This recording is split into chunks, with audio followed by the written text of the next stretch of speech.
இப்போ இந்த வீடியோவில் எதை பற்றி பார்க்க போகிறோம் அப்படின்னா, நம்முடைய சேயோன் ஐஏஎஸ் அகாடமி சார்பாக வந்து பார்த்தீங்க அப்படின்னா தினம் 10 கொஸ்டின் கொடுத்துட்டு வரோம். அதில் இன்னைக்கு டே 50க்கான 10 கொஸ்டின் பார்க்கலாம். நான் கொஸ்டின் வாசிக்கிறேன், உங்களுக்கு ஆன்சர் தெரிஞ்சால் நீங்கள் ஆன்சர் பண்ணலாம். மொழி அடிப்படையில் தோற்றுவிக்கப்பட்ட முதல் இந்திய மாநிலம் எது? இந்திய அரசியலமைப்பின் 8வது அட்டவணையில் உள்ள மொழிகள். மேக் இன் இந்தியா திட்டம் தொடங்கப்பட்ட ஆண்டு. உலக வர்த்தக அமைப்பு தோற்றுவிக்கப்பட்ட ஆண்டு. தீபகற்ப இந்தியாவின் மிக உயர்ந்த சிகரம் எது? கட்சித்தாவல் தடை சட்டம் இயற்றப்பட்ட அட்டவணை. இந்தியாவின் மிக குறைந்த மக்கள் தொகை கொண்ட மாநிலம். செம்மொழியாக அறிவிக்கப்பட்ட முதல் இந்திய மொழி. நிதி அவசர நிலை பிரகடனம் எந்த சட்டப்பிரிவு? தமிழ்நாட்டின் மிக உயர்ந்த சிகரம் எது? பாருங்க, மொழி அடிப்படையில் தோற்றுவிக்கப்பட்ட முதல் இந்திய மாநிலம். இதுல 2 இருக்குங்க. ஒண்ணு 1936 ஒடிசா, அதாவது பிரிட்டிஷ் காலத்துல மொழி அடிப்படையில இந்தியாவில் தோற்றுவிக்கப்பட்ட முதல் மாநிலம் எதுனா ஒடிசா. சுதந்திரத்திற்கு பிறகு 1953 ஆந்திர பிரதேஷ் சென்னை மாகாணத்துல இருந்து பிரிக்கப்பட்டது.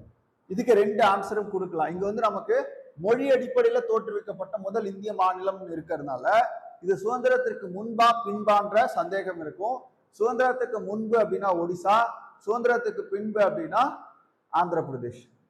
இந்திய அரசியலமைப்பின் 8வது அட்டவணையில் உள்ள மொழிகள் எத்தனை? 22 அங்கீகரிக்கப்பட்ட மொழிகள். மேக் இன் இந்தியா திட்டம் எப்போ தொடங்கப்பட்டது? இந்தியாவிலே உற்பத்தி செய்யக்கூடிய திட்டம் 2014. உலக வர்த்தக அமைப்பு தோற்றுவிக்கப்பட்ட ஆண்டு 1995 தோற்றுவிக்கப்பட்டது. ஓகேவா? World trade organisation was established எப்போ அப்படின்னா 1995. Highest peak in peninsular India. தீபகற்ப இந்தியாவின் மிக உயர்ந்த சிகரம் எது? ஆனைமுடி. கட்சித்தாவல் தடை சட்டம் இடம்பெற்றுள்ள அட்டவணை எது? 10வது அட்டவணை 1985. இந்தியாவின் மிக குறைந்த மக்கள் தொகை கொண்ட மாநிலம் எது? சிக்கிம். செம்மொழியாக அறிவிக்கப்பட்ட முதல் மொழி எது? தமிழ். எப்போ? 2004. நிதி அவசர நிலை பிரகடனத்தை ஏற்படுத்தக்கூடிய சட்டப்பிரிவு ஆர்டிகல் 360. இதுவரையில் இந்தியாவில் போடப்படல.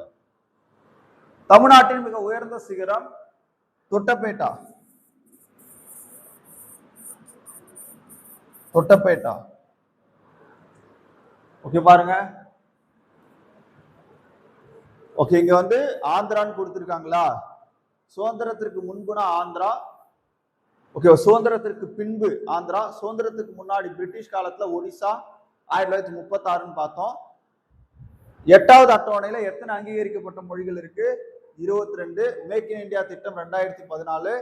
உலக வர்த்தக அமைப்பு WTO வந்து 1995. தீபகற்ப இந்தியாவுடைய மிக உயர்ந்த சிகரம் ஆனைமுடி. கட்சித்தாவல் தடை சட்டம் 10வது அட்டவணை. மிக குறைந்த மக்கள் தொகை கொண்டது சிக்கிம்.